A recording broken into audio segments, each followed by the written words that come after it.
नमस्कार दोस्तों, स्वागत है आप सभी का। दोस्तों, एक कहावत है, मुद्दई लाख बुरा चाहे तो क्या होता है, वही होता है जो मंजूरे खुदा होता है। अर्थात कोई किसी का कितना भी बुरा चाहे कोई फ़र्क नहीं पड़ता, होता वही है जो भगवान को मंजूर हो। इसीलिए कहते हैं कि दुनिया रूठे सो रूठे, बस भगवान ना रूठे। अगर भगवान आपके साथ है तो कोई भी आपका बाल भी बांका नहीं कर सकता। दोस्तों, आज के इस वीडियो में मैं एक ऐसे विंड इफ़ेक्ट के बारे में बताऊंगा जो स्पोर्ट्स पर्सन के लिए काफ़ी इम्पोर्टेंट होने वाला है, स्पेशली क्रिकेटर्स और बेसबॉल प्लेयर्स के लिए। जैसे रिवर्स स्विंग की साइंस ने क्रिकेट को नई ऊंचाइयां दी हैं, बॉलर्स को नई स्किल दी है जिससे नया कंपटीशन प्रोड्यूस हुआ और हेल्दी कंपटीशन की वजह से क्रिकेट को नई ऊंचाइयां मिली। ठीक उसी तरह से जब बॉलर्स इस विंड इफ़ेक्ट को प्रॉपरली यूज़ करेंगे तो क्रिकेट को नई ऊंचाइयां मिलेंगी। कैप्टन बॉलर की कैपेबिलिटी, उसकी स्पीड और विंड डायरेक्शन को देखकर प्रॉपर एंड से बॉलर से बॉलिंग करवाएंगे। दोस्तों, जब बॉलर्स इस विंड इफ़ेक्ट को यूज़ करेंगे तो उन्हें एक्स्ट्रा स्विंग मिलेगी या एक्स्ट्रा स्पीड मिलेगी, जिससे बैट्समैन को परेशानी होगी और बॉलर्स को एक्स्ट्रा विकेट्स मिलेंगे। दोस्तों, यह विंड इफ़ेक्ट इतना इफ़ेक्टिव है कि अगर कपिल देव जी को इसकी प्रॉपर नॉलेज होती, प्रॉपर इन्फॉर्मेशन, कंप्लीट इन्फॉर्मेशन होती, तो वो अपने थ्रू आउट करियर में टेस्ट क्रिकेट में 450 क्रिकेट के आसपास की बजाय 750 850 विकेट्स लेते और इवन 1000 विकेट्स तक भी ले जा सकते थे, क्योंकि उनका कोई कंपटीटर टीम में नहीं था। उन्हें अकेले ही बॉलिंग करनी पड़ती थी। अगर फेवरेबल कंडीशंस होती थी तो कहते हैं कि वो 10-10, 12-12, 15-15 ओवर का स्पेल किया करते थे। एक तरफ से स्पिनर्स और दूसरी तरफ से कपिल देव जी अकेले ही लगे रहते थे। उन्हें तो प्रॉपर रेस्ट भी नहीं मिलता था, क्योंकि स्पिनर अपना ओवर बहुत कम टाइम में पूरा कर देते हैं। इसलिए 2 ओवर्स के बीच में जो रेस्ट पीरियड जो मीडियम पेसर को मिलता है वो कपिल देव जी को नहीं मिलता था। ऐसे में अगर उन्हें इस विंड इफ़ेक्ट की कंप्लीट नॉलेज होती तो वो उसका पूरी तरह से फ़ायदा उठाते और वो 1000 विकेट या 800-900 विकेट्स तक बड़े आराम से ले जाते। दोस्तों, जब मैं ये कहता हूँ कि कपिल देव जी को अगर इस विंड इफ़ेक्ट की कंप्लीट नॉलेज होती तो वो 800-900 विकेट्स ले जाते, तो मैं उन्हें किसी तरह से नीचा नहीं दिखाना चाहता, ना मैं उनकी इंसल्ट करना चाहता हूँ। यहाँ मेरा पर्पज़ सिर्फ इतना है कि जो नॉलेज मैंने क्लासरूम से, बुक्स से गेन करी है वो स्पोर्ट्स पर्सन तक पहुँच जाए, जिससे वो उसका फ़ायदा उठाएं और देश का नाम रोशन करें, क्रिकेट को, स्पोर्ट्स को नई ऊंचाइयों तक लेकर जाएं। अगर मेरे किसी वर्ड से, किसी सेंटेंस से किसी को हर्ट होता है तो उसके लिए मैं एडवांस में ही सॉरी फील करता हूँ। तो दोस्तों, शुरू करते हैं। तो हम कपिल देव जी से ही शुरू करते हैं। दोस्तों, कपिल देव अब तक भारत के सबसे अच्छे, सबसे number 1 medium pacer, fast bowler रहे हैं। कोई भी मीडियम पेसर आज तक उनके आसपास भी नहीं पहुंच सका। दोस्तों, यह मैं नहीं कहता। दोस्तों, एक इंटरव्यू में सुनील गावस्कर जी से पूछा गया कि सुनील गावस्कर, कपिल देव और सचिन तेंदुलकर, तो इनमें से अब तक का भारत का सबसे सर्वश्रेष्ठ क्रिकेटर कौन है? तो सुनील गावस्कर जी ने बताया कि अनडाउटली कपिल देव अब तक के भारत के नंबर 1 क्रिकेटर हैं, क्योंकि उनके पास बॉल के साथ साथ बल्ले से भी मैच को जिताने का एक हुनर था, एक कला थी। दोस्तों, अगर सुनील गावस्कर जी मानते हैं कि कपिल देव जी अब तक के नंबर 1 क्रिकेटर हैं, तो इसमें शक की कोई गुंजाइश नहीं रहनी चाहिए। दोस्तों, अब सवाल यहाँ यह उठता है कि अगर कपिल देव जी के पास बॉल के साथ बैट से भी मैच को जिताने का हुनर था, इसलिए वो नंबर 1 क्रिकेटर हैं, तो ऐसे बहुत सारे क्रिकेटर हो चुके हैं जो बॉल के साथ साथ बल्ले से मैच जिताते आए हैं। जैसे रवि शास्त्री जी हो गए, मनोज प्रभाकर, हार्दिक पांड्या, रविंद्र जडेजा, आर अश्विन और न जाने कितने। आर अश्विन का रिकॉर्ड तो शायद कपिल देव जी से भी बेहतर हो, फिर कपिल देव जी को ही नंबर 1 क्रिकेटर क्यों माना जाता है? दोस्तों, इसका मतलब है कि कपिल देव जी के अंदर बॉल और बैट से मैच जिताने के अलावा कोई अलग क्वालिटी थी, कोई अलग हुनर था जिसकी वजह से वो नंबर 1 क्रिकेटर बने। जी हाँ, उनके अंदर एक ऐसी क्वालिटी थी जिससे वो बाकी क्रिकेटर से अलग हुए, उनसे अलग ऊंचा उन्होंने ओहदा हासिल किया, नंबर 1 पोजीशन हासिल करी, और वो थी उनकी साइंटिफिक सोच, साइंटिफिक माइंड। कपिल देव जी के सोचने का तरीका, उनकी कैलकुलेशन करने का तरीका एक साइंटिस्ट की तरह था। इस टॉपिक के ऊपर मैं एक अलग से वीडियो बनाऊंगा जिसमें मैं 4-5 इंसिडेंट बताऊंगा जो प्रूव करेंगे कि कपिल देव जी की सोच, उनका कैलकुलेशन करने का तरीका एक साइंटिस्ट की तरह था। कुछ दिनों पहले एक इंटरव्यू वायरल हुआ जिसमें कपिल देव जी कह रहे थे कि वो सचिन तेंदुलकर से खुश नहीं हैं, वे उनसे खफा हैं क्योंकि सचिन तेंदुलकर जी ने अपनी टैलेंट के हिसाब से डिलीवर नहीं किया। कपिल देव जी कहते हैं कि सचिन जैसे जैसे उनकी इनिंग प्रोग्रेस करती थी, जैसे जैसे वो बड़े स्कोर की तरफ जाते थे तो डिफेंसिव होते जाते थे। वो इनिंग की प्रोग्रेस के साथ साथ बॉलर्स के ऊपर एग्रेसिव नहीं होते थे, वो प्रॉपर टाइम पे प्रॉपर गियर चेंज नहीं करते थे, और इनिंग की प्रोग्रेस के साथ साथ बड़े शॉट्स नहीं खेलते थे, जिससे वो 50 को 100 में, 100 को 200 में, 200 को 300 में और 300 को 400 में कन्वर्ट नहीं कर पाए। दोस्तों, कपिल देव जी के इस इंटरव्यू को कई लोगों ने गलत तरीके से इंटरप्रेट किया, गलत उसका मतलब निकाला। उन्होंने कहा कि कपिल देव जी सचिन तेंदुलकर जी की प्रोग्रेस से, उनके रिकॉर्ड से जलते हैं, उनसे किसी तरह की जलन है, पर ऐसा नहीं है। दोस्तों, ये कपिल देव जी का साइंटिफिक माइंड था जिसकी वजह से उन्होंने ये स्टेटमेंट दी। कपिल देव जी के अंदर जो बैट्समैन था, जो बॉलर था, वो सचिन तेंदुलकर से खफा नहीं था। कपिल देव जी के अंदर जो साइंटिस्ट था वो सचिन तेंदुलकर जी से नाराज़ था, क्योंकि सचिन तेंदुलकर जी प्रॉपर टाइम पे प्रॉपर गियर चेंज नहीं करते थे और इनिंग की प्रोग्रेस के साथ साथ बड़े शॉट्स नहीं खेलते थे, जिसके लिए वो कैपेबल थे, वो बड़े शॉट खेलने में माहिर थे। परंतु ऐसा नहीं किया, सचिन तेंदुलकर ने ऐसा नहीं किया और बड़े बड़े शॉट्स नहीं खेले, और इसलिए वो बड़े स्कोर्स जैसे 300, 400 बनाने में नाकामयाब रहे। दोस्तों, अगर कोई गलत टाइम पे गाड़ी का गियर चेंज करता है तो कोई मैकेनिक या साइंटिस्ट अगर उसे देखता है तो वो उसे मन ही मन में गालियां निकालता है या उसके बारे में कुछ अलग स्टेटमेंट देता है, क्योंकि वो उससे सेटिस्फाई नहीं होता। उसे मालूम है कि वह गाड़ी को प्रॉपर नहीं चला रहा, उसको प्रॉपर टाइमिंग नहीं दे रहा, उससे इंजन ख़राब होगा, उसके गियर बॉक्स ख़राब होगा। सेम कपिल देव जी के ऊपर भी एप्लीकेबल है। जब वो सचिन तेंदुलकर की बैटिंग देख रहे थे या देख रहे होते थे तो उन्हें लगता था कि इस स्टेज पे आके जब वो सचिन तेंदुलकर जी पूरी तरह जम चुके हैं, उन्हें अपनी लय हासिल कर लिया, तो उन्हें बड़े शॉट्स खेलने चाहिए जिससे उनको बॉलर्स के ऊपर एक्स्ट्रा अटैक करना चाहिए, जिससे वो बड़ा स्कोर हासिल कर सकें, 50 को 100 में, 100 को 200 में, 200 को 300 में और 300 को 400 में कन्वर्ट कर सकें। तो इसलिए यहाँ पर यह कहना गलत है कि कपिल देव जी को सचिन तेंदुलकर जी से किसी तरह की कोई जलन थी या उनके रिकॉर्ड से किसी तरह की कोई जलन थी। दोस्तों, अब बात यह उठती है कि अगर कपिल देव नंबर 1 खिलाड़ी रहे हैं भारत के अब तक, तो कप्तान कोई भी रहा हो, अगर टीम में कपिल देव मौजूद हैं तो कप्तान का कद उनकी मौजूदगी में थोड़ा बहुत तो कम हो ही जाता है, और इससे एक जेलसी फैक्टर होना स्वाभाविक सी बात है।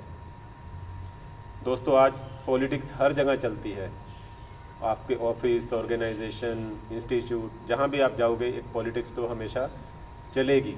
तो ऐसा ही टीम के अंदर भी होना स्वाभाविक सी बात है। खैर, अब हम टॉपिक की तरफ चलते हैं और उस विंड इफ़ेक्ट की बात करते हैं जिसके बारे में यह वीडियो बनाया जा रहा है। दोस्तों, यहाँ मैं क्लियर कर दूँ कि कपिल देव जी के एक इंटरव्यू से ही मेरा ध्यान इस विंड इफ़ेक्ट की तरफ गया और मुझे इस विंड इफ़ेक्ट के बारे में सोचने पर मजबूर होना पड़ा, जिसकी वजह से मैं इस विंड इफ़ेक्ट के बारे में रिसर्च किया।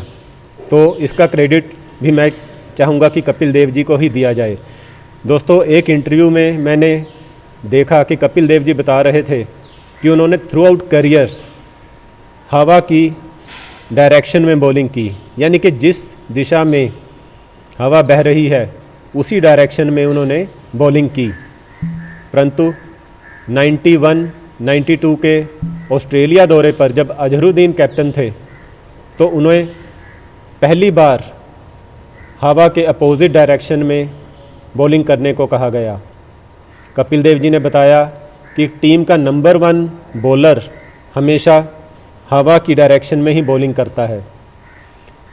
जैसे 10 नंबर की जर्सी टीम का नंबर 1 प्लेयर पहनता है, ठीक उसी तरह से टीम का नंबर 1 बॉलर, टीम का जो सबसे फास्ट बॉलर, सबसे अच्छा बॉलर, उसी डायरेक्शन में बॉलिंग करता है जिस डायरेक्शन में हवा बह रही हो।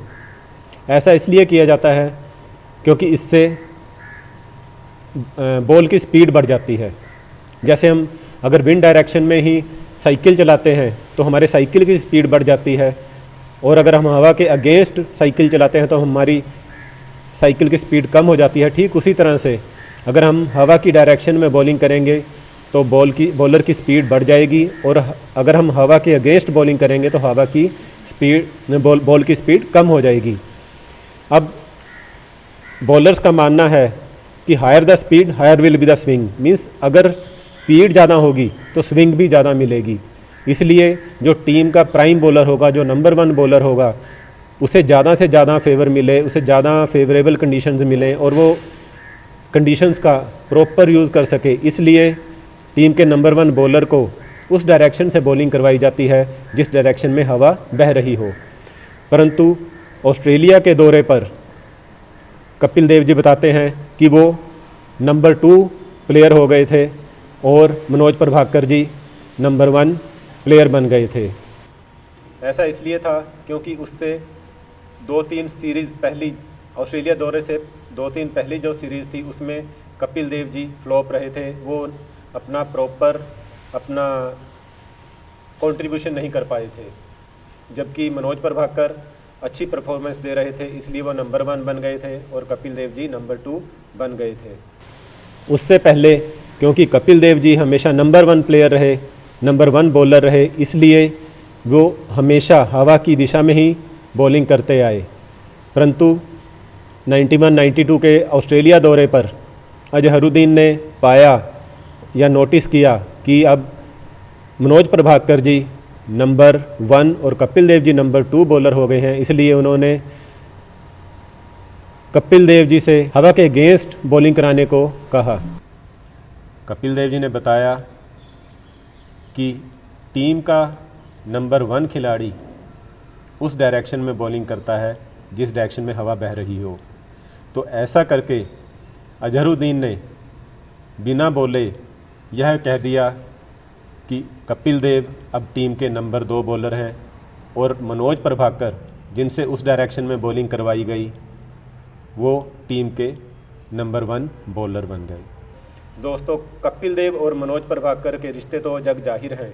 अगर मनोज प्रभाकर की जगह कोई और खिलाड़ी होता तो शायद वो यही कहता, नहीं कपिल भाजी आप ही नंबर 1 हो, आप नंबर 1 थे, आप नंबर 1 रहेंगे, इसलिए उस डायरेक्शन से आप ही बॉलिंग करवाइए।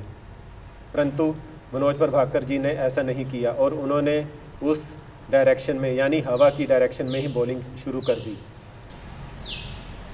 दोस्तों, मनोज प्रभाकर जी के बारे में तो हम कह सकते हैं कि उन्होंने ऐसा इसलिए किया क्योंकि उनके कपिल देव जी से अच्छे रिश्ते नहीं थे। परंतु अजहरुद्दीन जी ने ऐसा क्यों किया, ऐसा कहना मुश्किल है। ऐसा भी हो सकता है कि वो कोई एक्सपेरिमेंट कर रहे हों, या ऐसा भी हो सकता है कि वो चाहते हों कि ऑस्ट्रेलिया जैसी बड़ी टीम के ख़िलाफ़ शुरू में ही अपने प्राइम बॉलर को अपॉर्चुनिटी देकर जल्दी से जल्दी विकेट लिए जाएं, जिसमें कपिल देव जी पिछले 2-3 सीरीज़ में फेल हो रहे थे। पर इस चीज़ के चांसेस बहुत कम हैं। फिर भी एग्जैक्ट इसके रीज़न क्या रहे थे मैं इसके बारे में नहीं कह सकता। आप अपनी राय इस बारे में कमेंट बॉक्स में लिख के दें कि अजहरुद्दीन जी ने कपिल देव जी से दूसरे एंड से बॉलिंग क्यों करवाई, हवा के अगेंस्ट बॉलिंग क्यों करवाई। दोस्तों,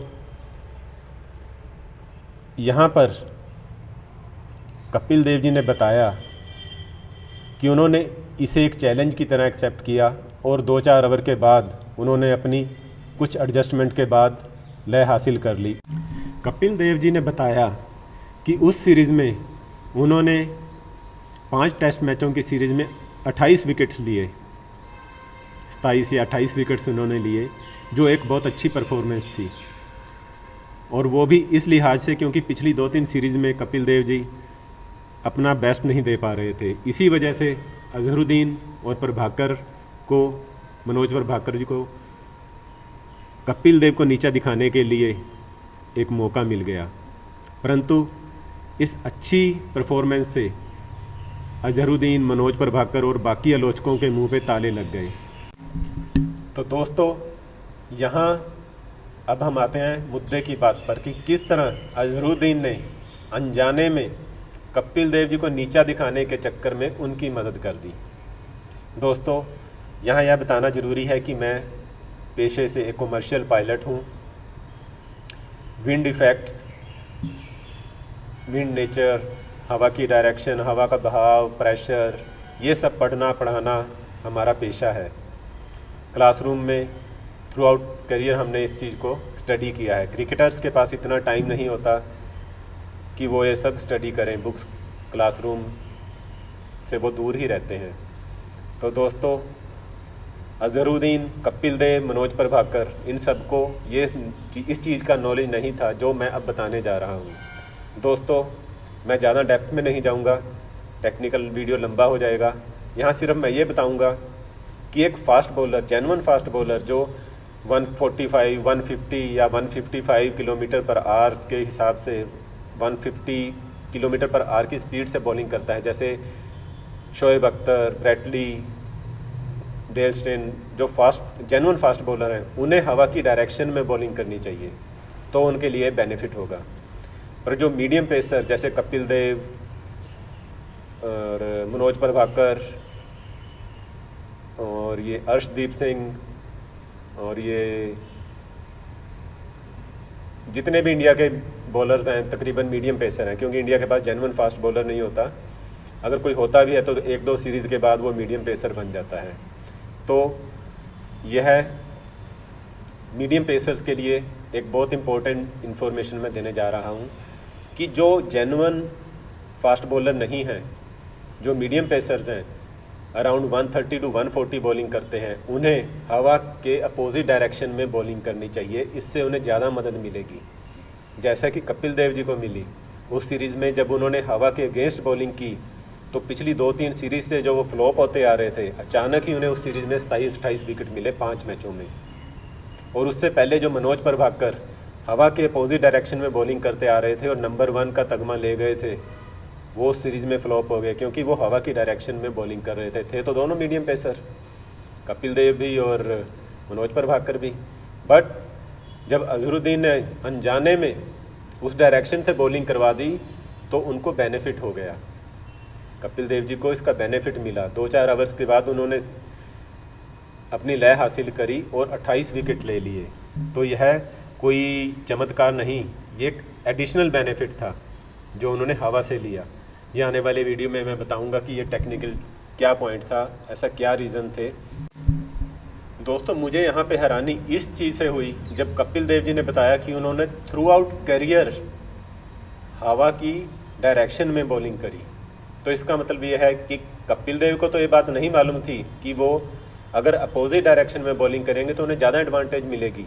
तो कपिल देव के साथ साथ उनके कैप्टन्स, जिनके कैप्टनशिप में उन्होंने बॉलिंग करी, जैसे सुनील गावस्कर जी हो गए, बिशन सिंह बेदी जी हो गए, तो इसका मतलब है उन्हें भी इस चीज़ की नॉलेज नहीं थी।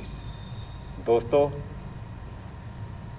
अगर Kapil Dev ji through out career हवा के अपोजिट डायरेक्शन में बॉलिंग करते तो उनके 400 450 विकेट की बजाय 750 850 विकेट्स होते।